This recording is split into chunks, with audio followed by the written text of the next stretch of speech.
Hey guys, and welcome back to more Xenoblade Chronicles. And in this episode, we're escorting the posh and frankly kind of rude Melia to the Heropon village. I mean, come on. I know you never seen a boy before, Melia, but did you have to slap Shulk? Well, whatever. I'm not one to hold grudges, but in this episode, we're going to be talking a lot about this new character because I honestly believe she brings a lot to the table. And what can I say? I just want to talk about her. So first things first, I've already taken the liberty of sorting out her art palette. We have her good moves over here, and I'm not going to say they're bad, but they're not her best trait. Those are, in fact, her summons. At the start of the game, I mean, you can get here, it's relatively, you can get here at any time. You have access to 3 different elemental summons: Bolt, Flare, and Aqua.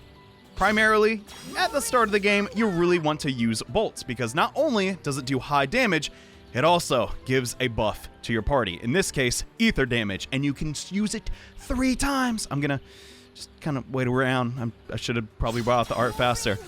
It doesn't show up, but the aura is actually additive, meaning we do a lot of ether damage right now, and to discharge this ether damage, you use her talent art, which she always has. It is true she does have another aura that she will gain later, but for right now, that's all you need to focus on. I have a lot to say about this character, and I also want to really kind of do a good job because many people get to this. Holy crap, Ryan does a lot of damage.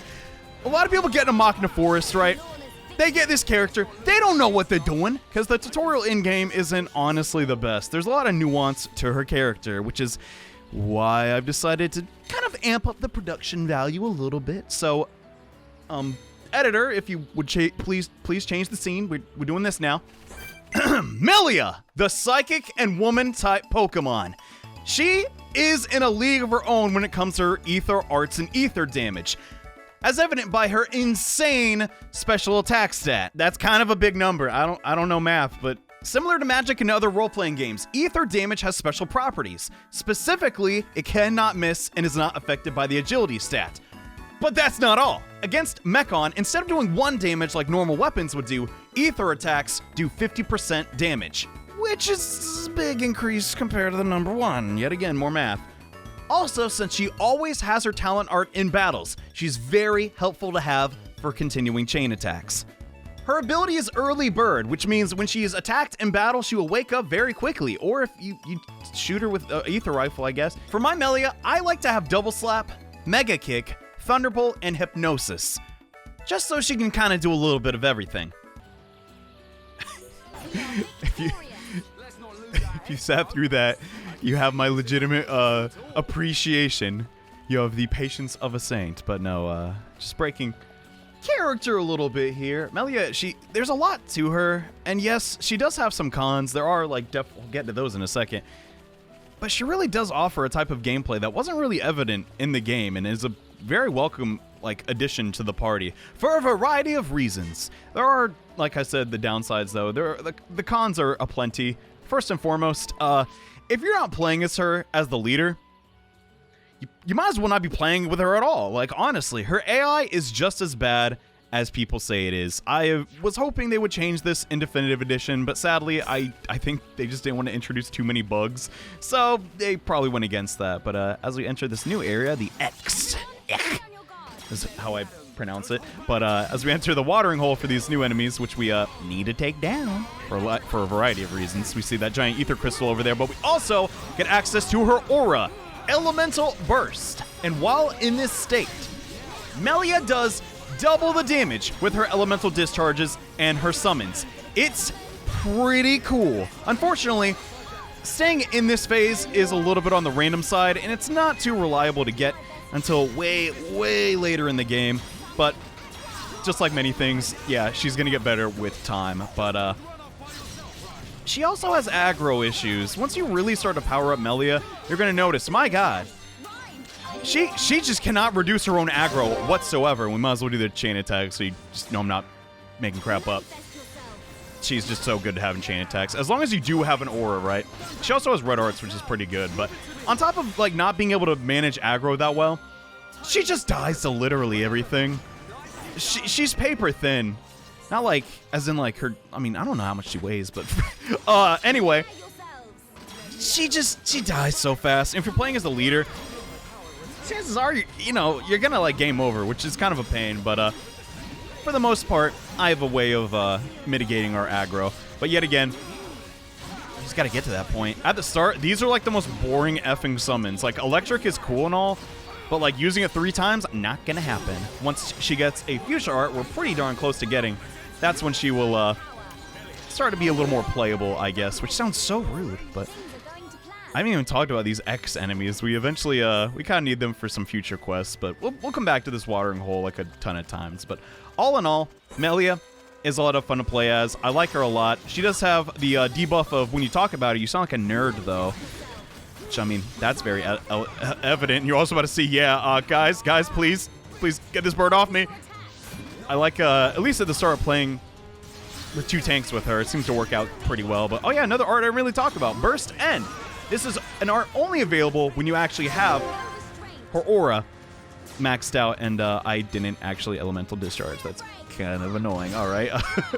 I at least get to showcase her abysmal physical stat. Yeah, she can extend the chain attacks, which is pretty nice, but yeah, it's not really here for damage. That art is kind of just not that great. You'll see why it works in the future, though, but right now, just know that, yeah, it can inflict slow. It's not a big deal. I didn't even talk about Hypnosis and, like, Shadow Stitch. I've legitimately gotten some playthroughs of this game never using them, but now that I've nerded on for a majority of the episode... without Ryan, baby. Dumban, I think you need to have a talk with Ryan. No, let's pretend it didn't happen. What?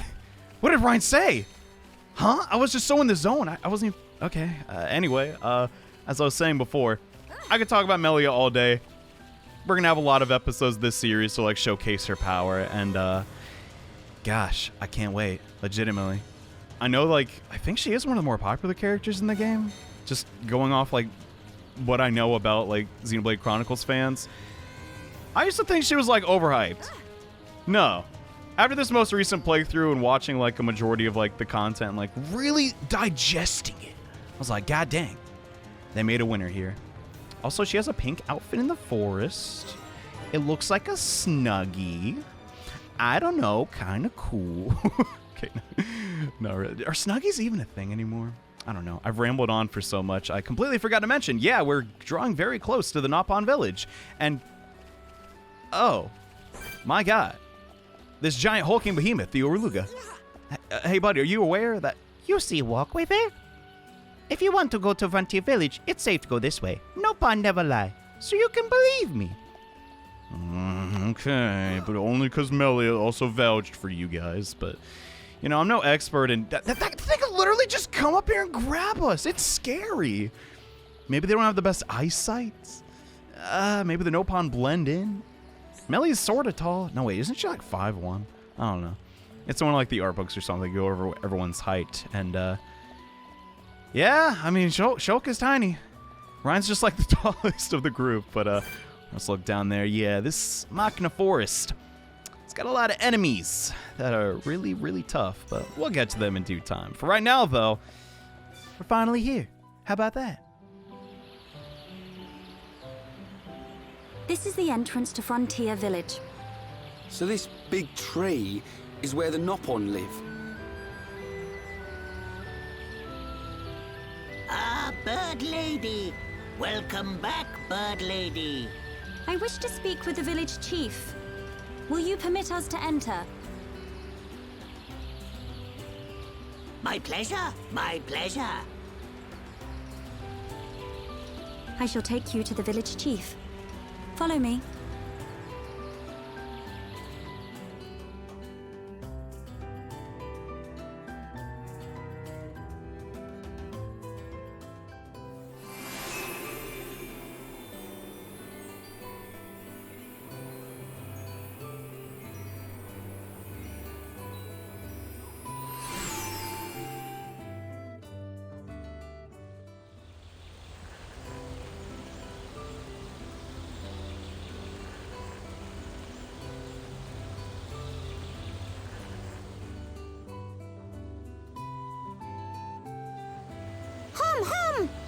Hum here! Hum here! Hum who? Hum who? Hum hum everywhere! Me want touch hum hum. Me want nibble hum hum. Hum hum taste pih. Hum scary. Oh. Nopon of Frontier Village. Melia Antigua has returned. I request an audience with your chief. Chief, will you hear my request? Melia here. Bird Lady here. Melia back! Bird Lady back! Bird Lady?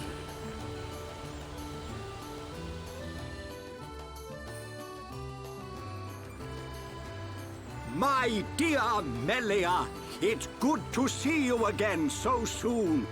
And you look so well. And what of your men? They are at one with the Bionis. They sacrificed their lives so that I might escape. But this is not my reason for coming. These Homs need your help. Will you be so kind as to listen to their request? What could a hum need of me? They require safe passage to Erith Sea. I see no reason to deny them. And Melia, what of you? I have unfinished business in this region. Once these Homs are safely on their way, I shall be on mine as well. That girl. Something's troubling her. We found her half dead and all alone. But I don't suppose she'll tell us the reason anytime soon. Maybe we can help. I'll go and talk to her.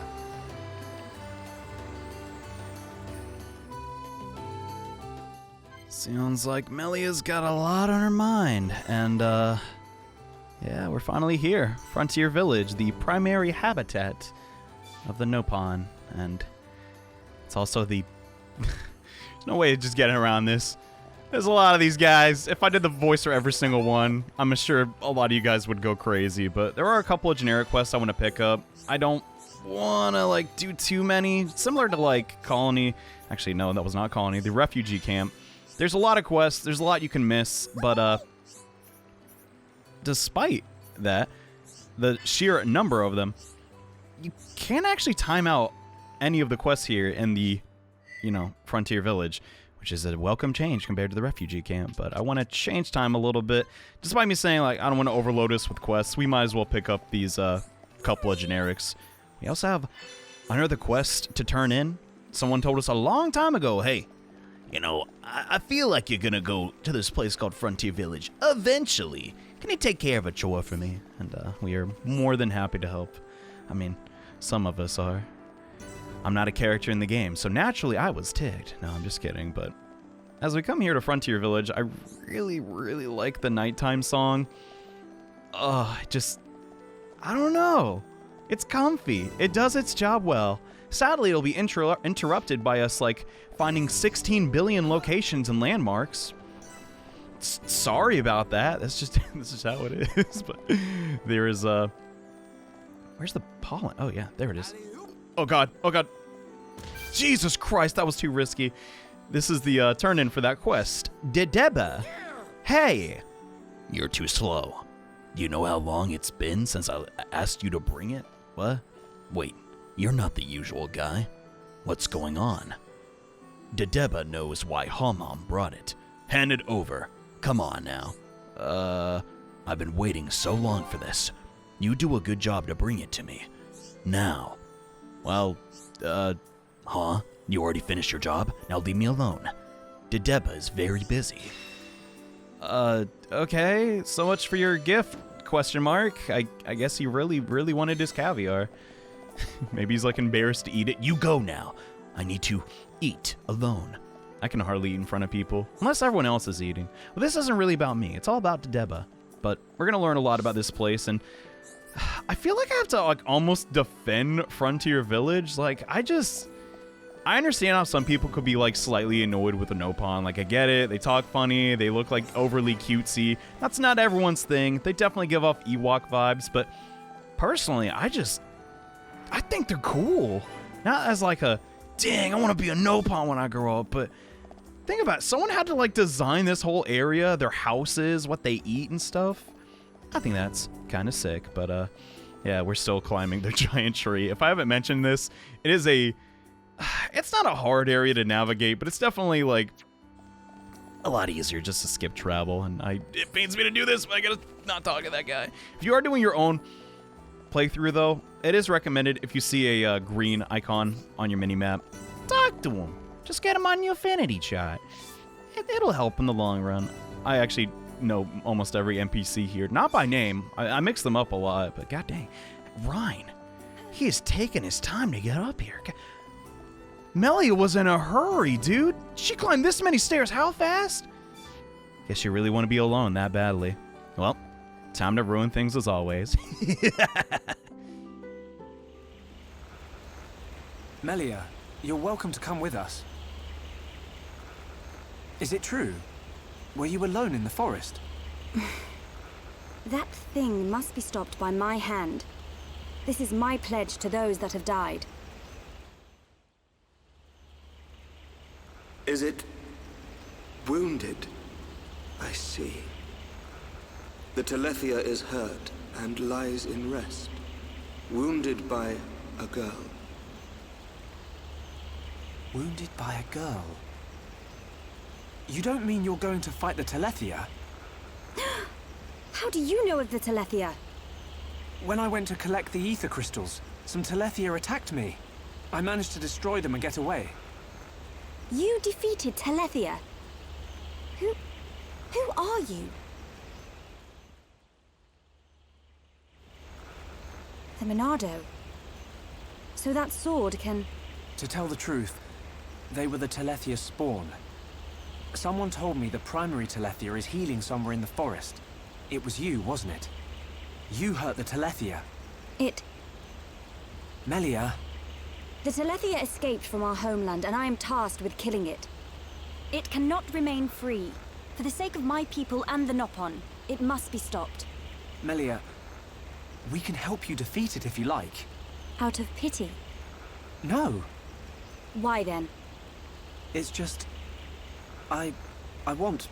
Speak, Shulk, or I shall be forced to summon the Nopon chief to interpret for me. I would like to help. What could you possibly gain from aiding me? I saw it. At the top of a black tower, you and I were fighting together.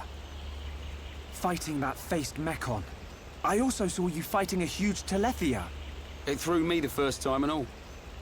Forgive me, Shulk, but what are you talking about? Shulk can see visions of the future. See the future? And you expect me to believe this rubbish? Believe what you want, lady. Same as I tell all the non-believers. That'll be me then. Oh, yeah. In any case, the only reason we got this far was because of Shulk's visions. If Shulk says he saw you in a vision, then you must be important to whatever happens next. And if you're tough enough to fight a face Mechon, you're all right in my book. You've got my vote. A lady should not go unaccompanied onto the battlefield. Excuse me? I am quite capable of dispatching the beast alone. I require no assistance of any kind. My dear, I apologize, but I could not help overhearing. Their offer sounds quite reasonable. The danger extends much further than our small dwelling. Machna itself is at risk, and we shall provide you with the finest warrior of our clan. Chief Dunga, No need for thanks. He is the equal, if not better, of the Hom-Hom. You do know we're listening. The chosen Nopon hero will await you below. I shall go ahead and prepare him. Please, excuse me. A Nopon hero? Now this I have to see. Don't be like that. Let's meet him first.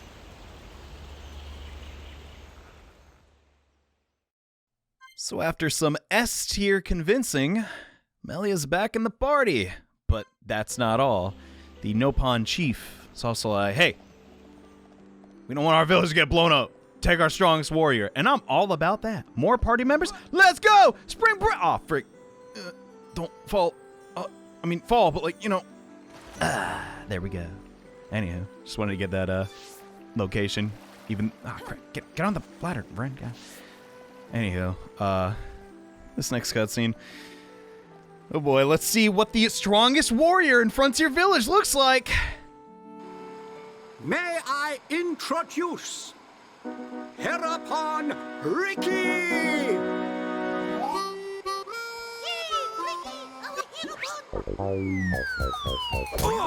Watch out! Get off me! To you!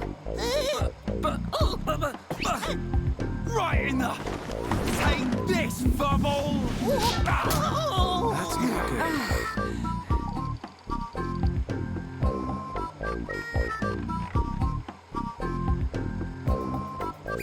Heropon! Heropon! Fight back!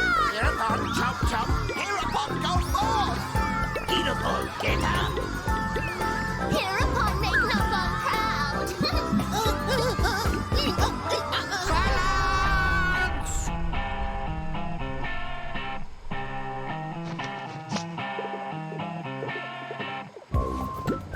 I introduce to you this year's legendary Heropon, Riki!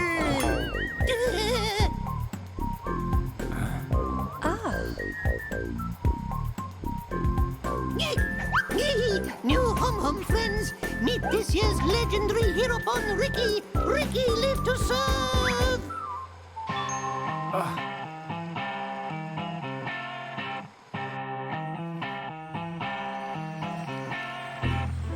A Heropon, you say? Not sure where you'll come in handy, but the more the merrier. Sure. Are these Telethia as strong as they sound? Yes. They're quick as lightning and can read your mind. Mind-reading giant bird? No problem. I can see their movement through the Monado, but even that's not enough to get the better of them. And we're going up against the daddy version. No one blink for a second. Okay. Eyes wide open. And don't forget that Melia is our only chance of making it to Erith Sea. If anything happens to our guide, it's on our heads. The Telethia is our target, but don't forget about the person standing next to you. Dunban's right. I am in your debt. My weaknesses are all too apparent. No worries, Melia. Riki has been informed of the Dino Beast, what you refer to as the Telethia. Be safe, my hum friends. Riki's friends, listen to Riki. Dino Beast is big and scary. Friends, get ready. Friends, help Riki get ready. You want us to get equipment for you? Riki's friend, right? Hum clever. Friends meet Riki when ready. Then, friends and Riki leave together. Big attitude for a furry footrest. Dino Beast is big and scary. Great. That'll come in handy. Is it just me, or did we suddenly become Nopon mercenaries?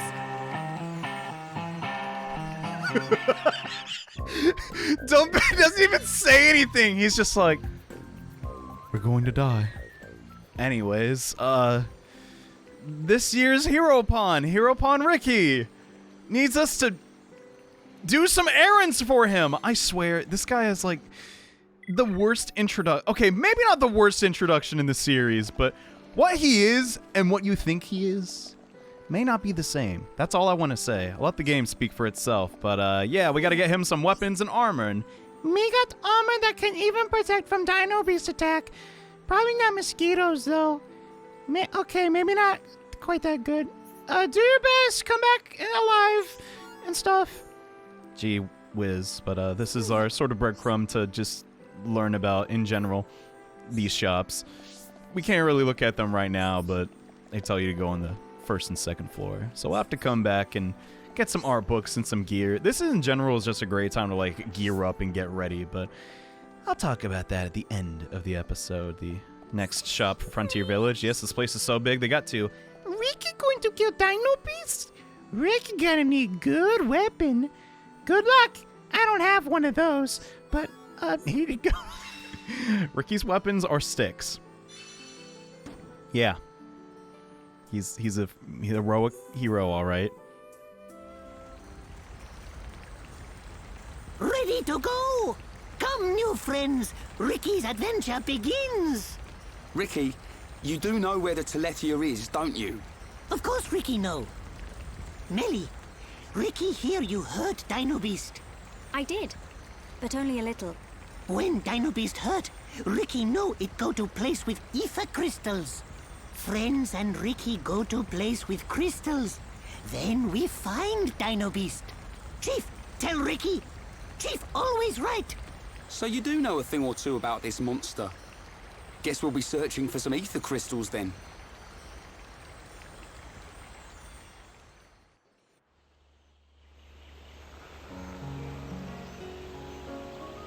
Riki, why are you the Heropon? Why? Because Chief Dunga choose Riki. He chose you. So you weren't chosen from birth? Friend wrong. Chief choose by instinct. By instinct? Why friend surprised? Chief have sharp instinct. Chief be village seer. So that's how you became the Heropon. Can't argue with that. But he is kind of compact for a warrior hero. Oh, Riki owe lots of monies to village. If Riki defeat Dino Beast, village promise to forget my debts. So Riki like being Heropon.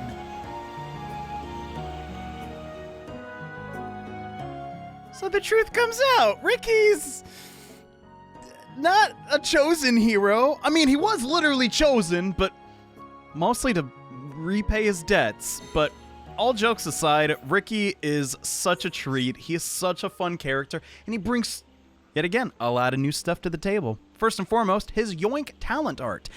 Riki is mostly a thief archetype of the game. It is true he supports, but he mostly just lays down debuffs and also buffs the party. The game doesn't really tell you specifically this, and a lot of people, due to his really high HP stat, think he's a tank, but he literally does not have a way to generate aggro unless you put aggro on his weapons, which I'm just gonna come out and say is a legitimately bad idea and you should not do. But this is Riki. He does not get a Pokemon card because I couldn't make two because I didn't have enough time, but he is awesome, he is cool, and we're going to be talking about him more in the future. For right now, though, now that we're in Frontier Village and literally standing right next to a tree, it's time to bring up the skill trees, everybody. Now that we have our 6th party member, this is going to be a lot more relevant. And I see a lot of discussion about the skill branch and skill link system without a lot of people even really explaining it. So I'm going to do that right now, for the lulz, so to speak. So first and foremost, depending on which tree you select, you gain a static buff. For instance, the flexibility tree gives us more agility, while the innocence tree buffs our defense. However, what does change is the actual branches themselves. Once we complete, I guess we'll go to Shulk for just a better example. Once we complete the integrity tree and swap over to the humanity tree, all of these buffs are still attached to Shulk, and we can send them to other party members that we have affinity with. To do this, we have to spend affinity coins, which is not a resource. We'll get into that. So every time we level up, we get an affinity coin, but also you'll notice I have 47 of them and we're not level 47. What's up with that? When you defeat a unique monster for the first time, you also get an affinity coin, which means taking down unique monsters, kind of effing important. Now, why did I wait all the way to talk about this now? Because freaking Riki's skill tree is freaking bananas. This guy just does weird stuff. He is just built different, and I can't sing his praises enough.